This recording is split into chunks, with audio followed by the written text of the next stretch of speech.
Welcome to Creator Characters Chunks, Episode 2. This is like my third time recording because I keep stuttering so much and I apologize. I keep these videos unscripted so that I have the opportunity to just like answer questions in the most natural way possible. Today we're talking about the importance of color direction and color variety. In this case, we want to be talking about how everything in your character's design should, when desaturated, direct the audience's attention to one part of that particular section of the body. In this case, it'll be the face. When there are other character elements at play, like outfits and stuff, it's a whole other thing. But the idea is that regardless of whether you want the character's tonality or the direction to be a darker tone or a lighter tone on the saturation hue, it should always end up ultimately leading the audience to looking directly at particular elements of the face. In this case, you want to make sure that the eyebrows are very identifiable, the eyes, and the mouth. That's why a lot of older character designs have like the really thick black eyebrows over top of other color hair.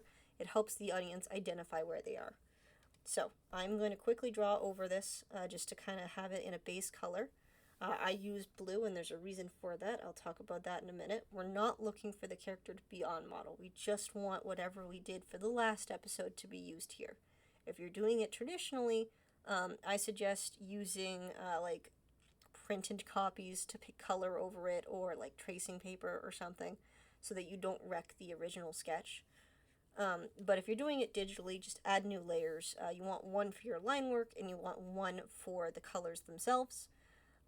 And when it comes to what we'll talk about with line work colors and weights and stuff, that'll be in another episode. I'll figure that out later. I use blue because it helps me figure out with the filters what looks good afterward with the colors that I picked, and helps me figure out if it keeps the shapes of the face still identifiable while not taking too much attention away from where I want it to be focused. So I'm just going to do that quickly. If you're wondering why it's this character and not like Varicose, is because I just created this character a few days ago, and I want to make sure that he is on model. He is for my web series, so keep an eye out for more information on him. But right now, I'm not focused too much on keeping him on model, just keeping these general shapes where they were initially. Because you can see he's very off model from the one in the corner there. And that's okay. Because at this stage, we're just trying to figure out if we like the shapes. We go back and refine details in a later section.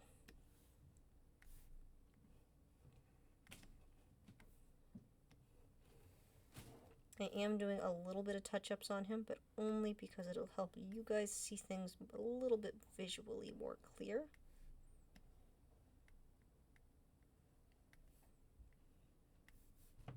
We are, again, not looking for details, just the general shapes that help identify what's going on within the drawing.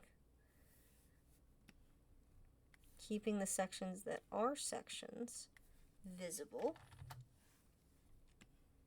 as separate lines. Although I will be moving this up just slightly because it is bothering me.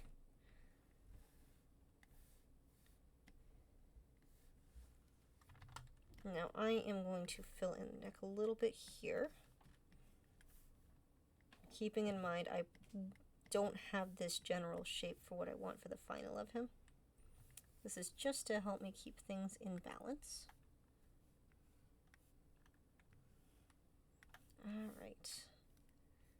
We do want to make sure that any details in the face that we know we are going to want to color differently are highlighted. In this case, the bags under his eyes, even if they're not on model, need to be identifiable in their own little group. I'm going to do the same with the eyes. Now his nose was incredibly small before, but in the initial design it's a little bigger, so I'm just adjusting it because it's important to this section. Make sure the mouth is identifiable. And then just make sure that if you are on a computer, you use the lasso tool to make sure everything is filled in. It appears to be, so we take this layer off, and we begin the process. I use a timer. I'm going to use another 5-minute one because it's the easiest way to fill this in. And then we'll come back. I'll show you kind of how the different variations work and how they look together. And we'll work from there.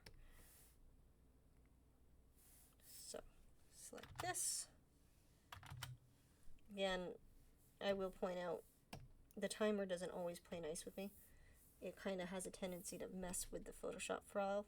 So if things are looking a little wonky and it seems like I'm struggling, it's just because whenever the timer is active, it tends to act up. Alright, 3, 2, 1, go. I'm going to start with what color I know I want to have the hair for the first draft. Now if this changes later, that's fine. But I want to go for kind of red color right now.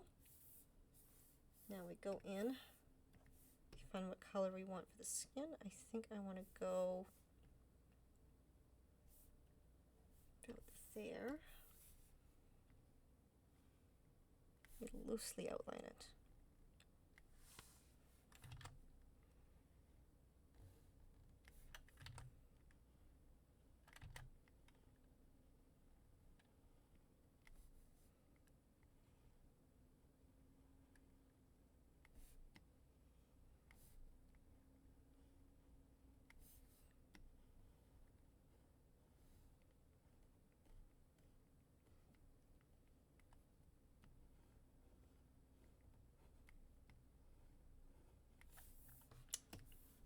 Paint bucket tool, if it'll work.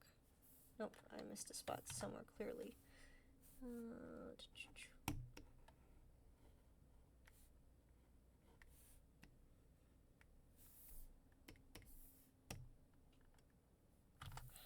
Where am I missing?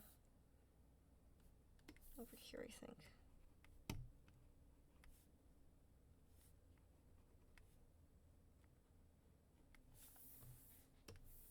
That should do it.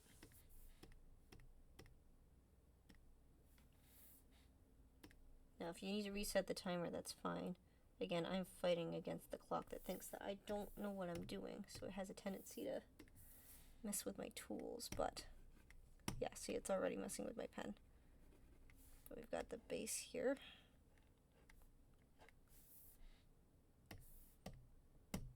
Fill in correctly. Oh my goodness. Running out of time. Usually this goes much faster when I don't have the timer active. I apologize. Now I have a thing where I like to fill in the nose with a separate color to help identify its location when it's smaller like this. We use that same color underneath the eyes because those are eye bags.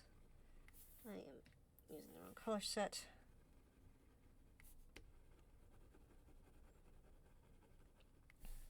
I'm just gonna grab any color for down here for the base, just to separate it from the hair. You don't want to spend more than 5 minutes per sketch coloring the face. So if this video ends up being closer to 15, because I want to show at least a couple of variations and talk about why the color that you choose matters and ways to improve it. But I am running low on time.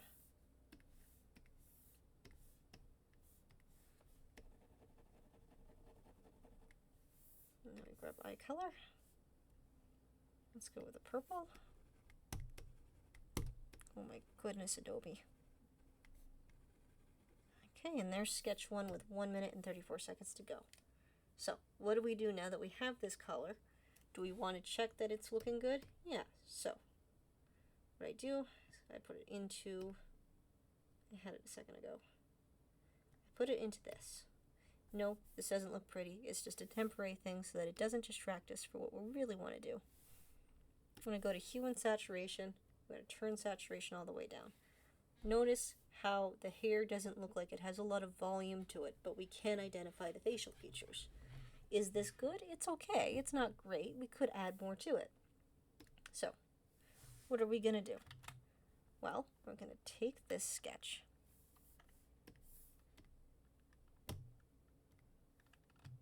We're going to drag it to the side.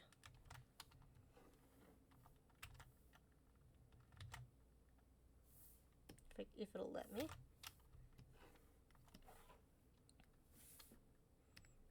And we're going to make sure that this particular one has the saturation off so we know where our issues are. Oh my goodness.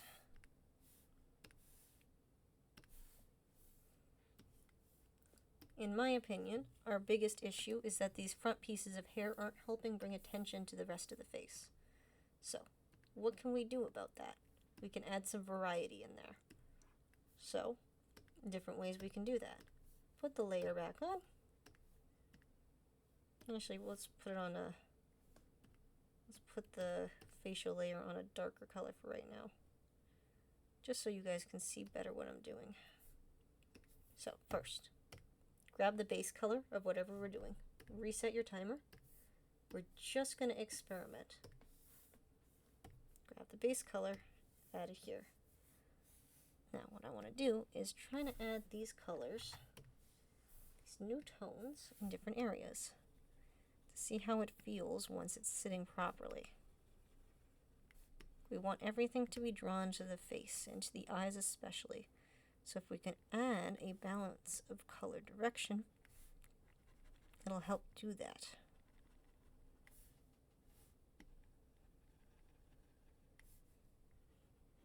Will it work perfectly? Probably not. It takes a few passes, but that's okay.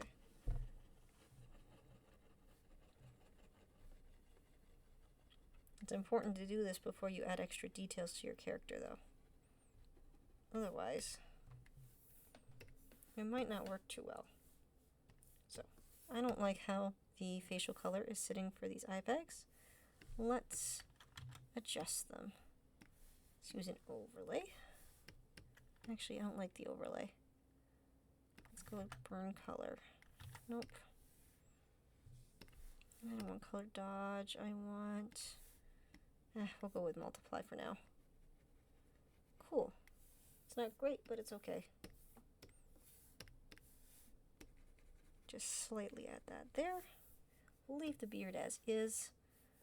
Add that color again. Drop it in here.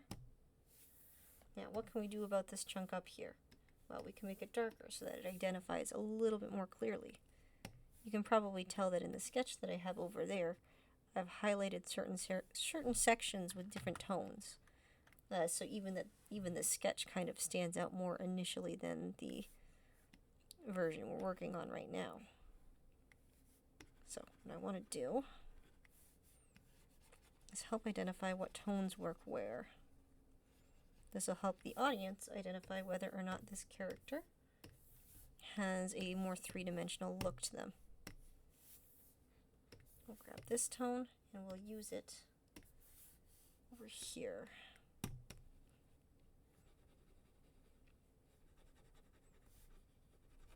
We're going to leave the eyebrows and mouth because it'll help the audience determine what's going on there. Now what we want to do is determine whether or not we want to make this back area darker. We could, or alternatively, we could go like this. Now, do I have a theory that if I currently test out saturation that we'll see that these two colors are too close together? Yeah, see, they're way too close. So what you want to do is upgrade one so the other looks better. So let's upgrade these to allow the balance to look a little bit better. Now we pause. We check our saturation level. It's a little bit better. Let's compare it to the one we did earlier.